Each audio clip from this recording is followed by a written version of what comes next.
नमस्कार मित्रों, मैं Abhijeet Kumar Singh, agri skill trainer आप सबके बीच में आज एक नए विषय और नया रोमांचक चीज लेके आया हूं।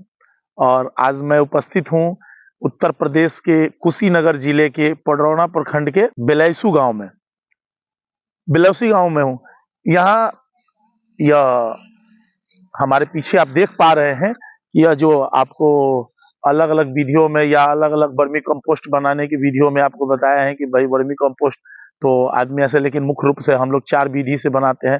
तो एक विधि है जिसको बोलते हैं सतही विधि। आप लोगों को पहले भी वीडियो में हम बता चुके हैं जिसमें सतही विधि के बारे में बताया है कि सतही विधि से हम वर्मी कंपोस्ट बना सकते हैं। आप हमारे पीछे देख सकते हैं कि सतही विधि से वर्मी कंपोस्ट बनाया जा रहा है और यह यहाँ के एक कुशल स्टार्टअप किए हैं और उद्यमी हैं जिनका नाम है अविनाश कुमार और उनके द्वारा यह स्टार्ट किया गया है।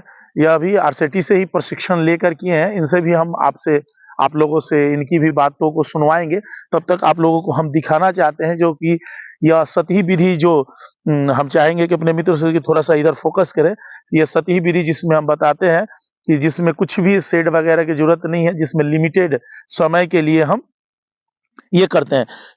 लिमिटेड समय के लिए हम उपयोग में करते हैं, क्योंकि अब जब बारिश का समय आएगा तो फिर ये वर्मी कंपोस्ट हम नहीं बना सकते हैं, क्योंकि मौसम के अनुसार कम खर्च में इसमें कोई ज़्यादा इंफ्रास्ट्रक्चर बनाने की आवश्यकता नहीं होती है। अब क्या है कि ये बेड पे सतह पे प्लास्टिक आप प्लास्टिक पन्नी देख रहे हैं बिछा करके यह कंपोस्ट बनाया जा रहा है।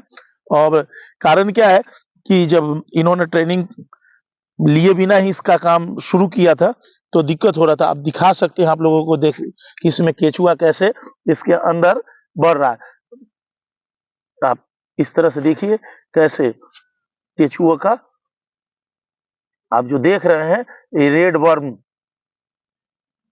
रेड वर्म एसिनिया फटीडा केचुआ है।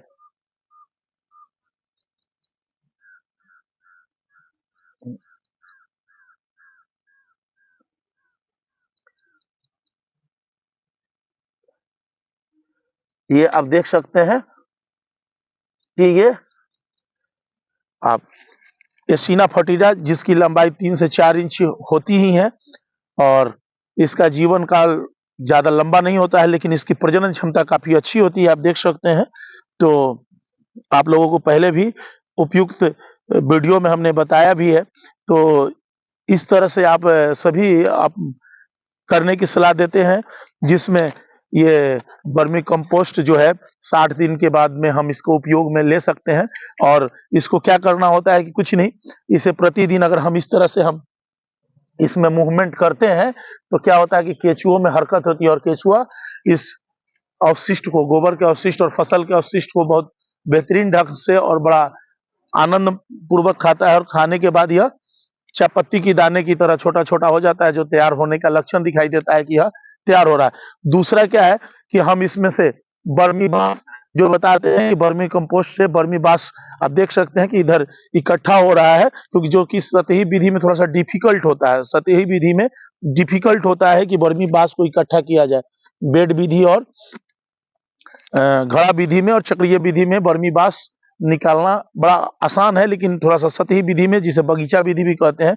दूसरा आप देख रहे होंगे कि इसपे बोरे का टाट, मतलब जिससे कि मॉइस्चर इससे ऊपर ना निकले, क्योंकि जब सूरज की रोशनी दिन में पड़ेगी तो क्योंकि केचुआ को जीवित रहने के लिए 50% नमी की आवश्यकता होती है। तो इसीलिए इन्हें बताया गया है कि ऊपर से ये बगीचा विधि में बोरे बोरे का टाट देकर इस पे पानी का फुहारा दिया जाता है, ताकि धूप की जो रोशनी हो, क्योंकि अभी यह मार्च महीना चल रहा है और मार्च महीने में दोपहर के समय में तापमान में वृद्धि हो जाती है, तो केचुओं पे उसका बुरा प्रभाव पड़ता है। तो इसकी वजह से हम जूट की इस बोरे को हम पानी देकर इस तरह से हम कर सकते हैं। और इसमें कोई ज़्यादा लागत मूल्यों की ज़रूरत नहीं पड़ती, इसमें कोई ज़्यादा कॉस्ट नहीं पड़ता है।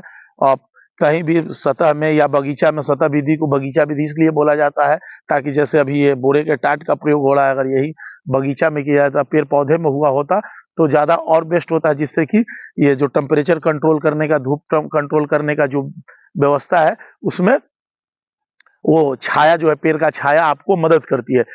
आपकी लागत मूल्य जो है, लागत कॉस्ट जो है, जहाँ आप जो आर्थिक रूप से जो सामान्य परिवार के लोग वर्मी कंपोस्ट करना चाहते हैं, उनके लिए ये बड़ा कम खर्च में सबसे बेहतरीन मेथड है ये बगीचा विधि, जिसमें कुछ नहीं करना है। एक प्लास्टिक की शीट डालना है, 2.5 फीट चौड़ा और 3 फीट ऊंचा, या 3 फीट चौड़ा कर रहे हैं तो 2.5 फीट ऊंचा हम 10-10 फीट के बेड बना करके हम ऐसे कर देते हैं, ठाक लगा देते हैं, जिसमें आप अभी ये तो पहले से इसमें केचुआ है, हम नया बेड आपको दिखाते हैं।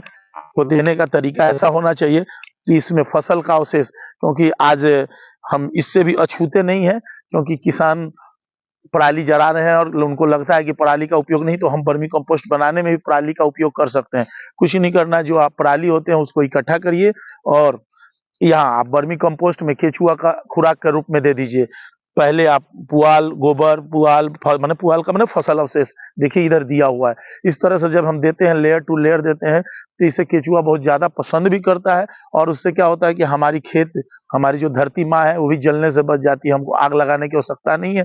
दूसरा चीज है, इससे हमें जब इसे केचुआ खाकर अपशिष्ट करेगा, जब खाद बन जाएगा, तो हमारे खेतों के लिए फिर यही खाद हम खेत को जब वापस देंगे, तो वो हमारे मिट्टी को शुद्ध मतलब कार्बनिक पदार्थ को बढ़ाएगा। अगर इसी को हम जला देते हैं तो क्या होता है कि मिट्टी की ऊपरी सतह जल जाती है, हमारे मित्र कीट भी जल जाते हैं, जिससे हमारे फसल में उत्पादन और उत्पादकता में कमी आ जाती है। तो वर्मी कंपोस्ट का हम उपयोग इस तरह से, वर्मी कंपोस्ट बनाने से हम दोनों तरह से हम फायदा ले सकते हैं। एक, हम अपने रोजमर्रा की जिंदगी में 2 पैसे अधिक कमा सकते हैं, और खेत को भी जलने से हम बचा सकते हैं, जो खेत में हम ये जला देते हैं। तो आप सबके मन में अगर कोई विचार है तो ये बताइए। अभी हम आपको मिलवाते हैं जो ये कर रहे हैं अविनाश कुमार जी से, उनसे बातचीत करते हैं।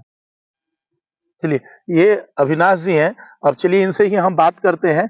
अविनाश जी, ये बताइए कि पहले तो अपना परिचय हमारे दर्शक भाइयों को दीजिए कि क्या कर रहे हैं और कैसे ये करने की प्रेरणा आपको मिली है।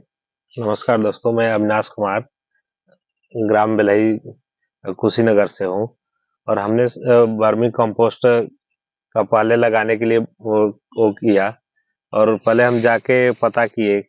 पहले तो हमें जानकारी नहीं मिली, लेकिन बाद में सर आए, उन्होंने बताया कि वर्मी कंपोस्ट ऐसे लगाया जाता है। फिर हमने लगाना शुरू किया, तो ये सतही विधि से हमने लगाया है।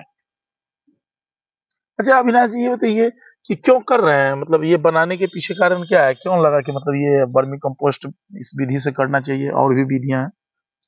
इसमें सर कास्ट कम लगता है। अच्छा, पूंजी कम लगा। हाँ, पूंजी कम लगा। तो ये बताइए कि तो ये कोई भी कर सकता है, करने में कोई ज्यादा हाँ, कोई कठिनाई भी हुआ कर क्या सकता आपको? है। नहीं, कोई कठिनाई नहीं हुई। कितना लगभग इसको स्टार्ट, ये जो अभी स्टार्ट आप किए, तो स्टार्ट करने में कितने पूंजी से आप स्टार्ट किए होंगे इसको? इसको सर हमने टोटल 10,000 के आसपास पूंजी से शुरू किया, जिसमें गोबर खरीदना, ये तिरपाल खरीदना, ये जो जूट की बोरी है ये खरीदना, यही सब शुरू में लेना पड़ा सर। मतलब आपके पास गाय नहीं है? नहीं, गाय नहीं है, बाहर से लेना देखिए, पड़ा। ऐसा है कि अविनाश जी गाय गौ पालन नहीं किए हुए हैं, लेकिन वर्मी कंपोस्ट उत्पादन कर रहे हैं, इसलिए इन्हें गोबर खरीदने में पैसा लग रहा है। अगर आप पशुपालन कर रहे हैं तो आपके पास गोबर की मात्रा उपयुक्त रूप में है, तो आपको गोबर खरीदने की आवश्यकता नहीं। अगर आपके पास अगर गोबर किसी किसान भाई के पास ही में, या हमारे मित्र भाई के पास में अगर हो, तो तब कितना कॉस्ट तो लग और जाएगा? भी कम कॉस्ट आ जाएगा, फिर तो 5,000 से भी नीचे कॉस्ट आ जाएगा। अच्छा अविनाश जी, ये तैयार हो रहा है तो क्या ये आप खेती भी करते हैं? हाँ, खेती भी करते हैं। तो ये अपने खेतों के अलावा भी, मतलब ये अगर कोई आपसे खरीदना हाँ, चाहे, लोग आए, हाँ, अगर जिनको बहुत लोगों का ये हमारे पास फोन आता है कि सर ऐसा है कि वर्मी कंपोस्ट नहीं मिल रहा है, या मिलता है तो लोग क्या करते हैं, उसमें मिट्टी मिला देते हैं, उसकी गुणवत्ता और क्वालिटी में दिक्कत होता है। तो क्या आपके इर्द गिर्द यहाँ पे कोई आए तो क्या आप उन्हें बेच सकते हैं? हाँ सर, ये बेचने के लिए हमने वो किया है, यूज के बाद बेचना है। कारण और देखिए, क्वालिटी में सर कोई कॉम्प्रोमाइज नहीं करना है। क्योंकि मैं स्वयं आके यहाँ देखा, और पहले भी ये कर रहे थे, तो इनमें कुछ कमियां थी, जो क्या बताने के बाद कुछ फायदा हुआ? हाँ, शुरू में हमने ऐसे लगा दिया था, शुरू किया हमने दिसंबर में, लेकिन कोई इम्प्रूवमेंट नहीं होता था। फिर सर आरसीटी पे आए ट्रेनिंग के लिए, फिर इनसे मैं मिला और इन्होंने बताया कैसे करना है। वो करने के बाद फिर जो केचुए हैं वो बढ़ना शुरू हुए, नहीं तो शुरू में कोई इम्प्रूवमेंट उसमें नहीं होता था। मतलब शुरू में हम आए थे, ये केचुआ डाले थे, लेकिन केचुओं की स्थिति ये थी कि वो दिख नहीं रहा था इसमें। अभी हम आपको दिखाए कि देखिए इस तरह का वीडियो अभी आपको दिखा रहे हैं, देखिए कैसा चल रहा है केचुआ। तो इस तरह का दिख रहा है। यही कुछ दिन पहले ऐसा था, जब उस समय आए थे तो इसमें कोई पता ही नहीं चल रहा था कि केचुआ इनका है कि नहीं है, और इनको बस इसका जो प्रबंधन है, मैनेजमेंट है, वो इनको बताए, और आज इनके बेड में केचुआ का भरमार है। और आज 2 महीने के अंदर हमारे पास इतने ज्यादा केचुए हो गए कि एक बेड से हमने 4 बेड और बना दिए। अब कारण क्या है? टोटल हमारे पास 6 बेड हो गए इस समय। अब ऐसा है कि आप वर्मी कंपोस्ट ही नहीं, आप वर्मी कंपोस्ट करना चाहते हैं तो उसके लिए आप केचुआ भी इनसे ले सकते हैं। इनके पास जो केचुआ की वेराइटी है वो एसिना फेटिडा है की वेराइटी है, जो बहुत अच्छी वेराइटी है। और ऐसे भी वर्मी कंपोस्ट के लिए मुख्यतः 2 ही केचुआ हमारे यहाँ उपलब्ध हो पाती है, एसिना फेटिडा और यूडुलस इजोली। तो इनके पास में जो अभी केचुआ इसके पास उपलब्ध है वो एसिना फेटिडा है।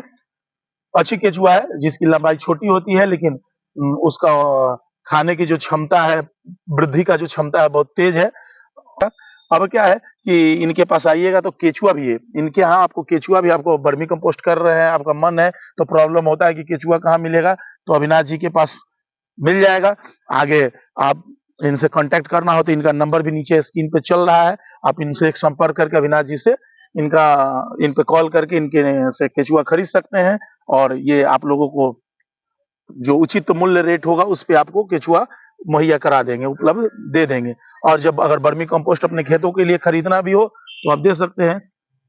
आप सभी बताएं कैसा लगा आपको। अगर आप इनके इर्द गिर्द और इनके इस मेथड को देखना चाहते हैं तो आप चले आइए उत्तर प्रदेश के पडरौना प्रखंड के इनके गांव में, और आकर के यहाँ आप देख भी सकते हैं और इनसे मिल भी सकते हैं। इनका नंबर स्क्रीन पे हमने दे भी दिया है। लगा कैसा वीडियो लगा आप अपना कमेंट बॉक्स में जाकर जरूर बताएं। तब तक के लिए धन्यवाद।